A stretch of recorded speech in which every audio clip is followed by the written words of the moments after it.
And now we have President Trump, blasting Harley-Davidson, warning the company will face a backlash if it moves some jobs overseas. Harley blaming the decision on tariffs, the president slamming them just a few moments ago. They announced it early this year, so Harley-Davidson is using that as an excuse.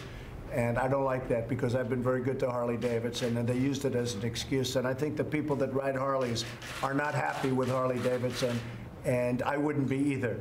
But mostly companies are coming back to our country. Scott Lincicome is an international trade attorney and an adjunct scholar at the Cato Institute. I wanted to see if you had any hair left, because I know that you're pulling your hair out over this issue, and you should follow him on Twitter if you want to learn a lot about trade. Take a listen, Scott, to what Sarah Sanders said about tariffs yesterday.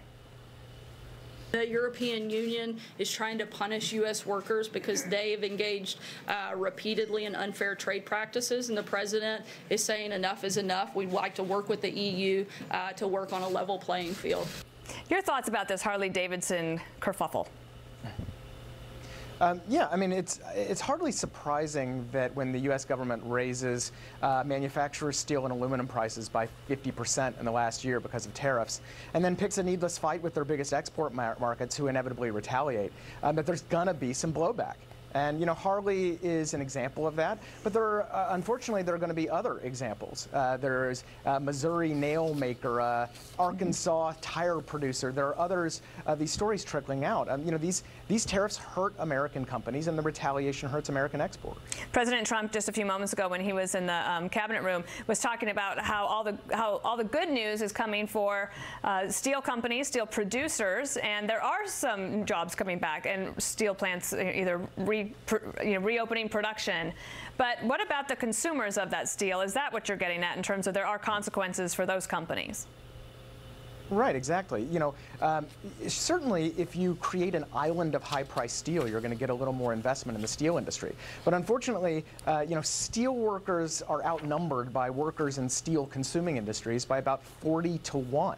So, for every job you might protect or save, you're going to kill dozens of other jobs that need access to those materials. And that doesn't even think or consider the retaliation. And that retaliation, unfortunately, isn't even finished. The Canadian government on July 1 will retaliate as well.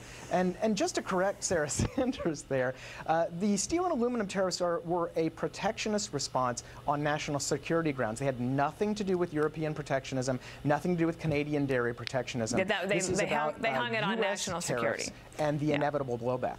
So let me ask you about this. The president also said that behind the scenes, the discussions are going very well, that the United States is winning on the negotiations. He's not going to show his cards because he's going to negotiate the best deal. And he says it's going to happen very quickly. And what I understand is that these companies, especially ones that want to keep their production here in America, they want the president to succeed, but they're saying we don't have much time before we start having some pain because of these decisions. Right, exactly. The tariffs have been in place in full for a month, but there are more tariffs coming next week on Chinese imports. The president has threatened even more tariffs on automotive imports, excuse me. And these companies, they have a bottom line. They have shareholders, and they really can't wait that long. And I think that's why just today you saw hundreds of chambers of commerce across the country urging the Senate to take up Senator Corker's bill that would actually limit the president's tariff powers on national security grounds, just the type of stuff that's hurting Harley and other manufacturers. Could I get one last comment from you? And we have about a minute left. I just want to see, do you draw a distinction and a difference between trade practices with our European partners and with China? I tend to see them a little bit differently, given what the president is also concerned about in terms of intellectual property being stolen when it comes to China. I'll give you the last word. Yeah, sure. And there is a difference between Chinese intellectual property practices and the general trade practices of some of our closest allies, like Canada and Europe.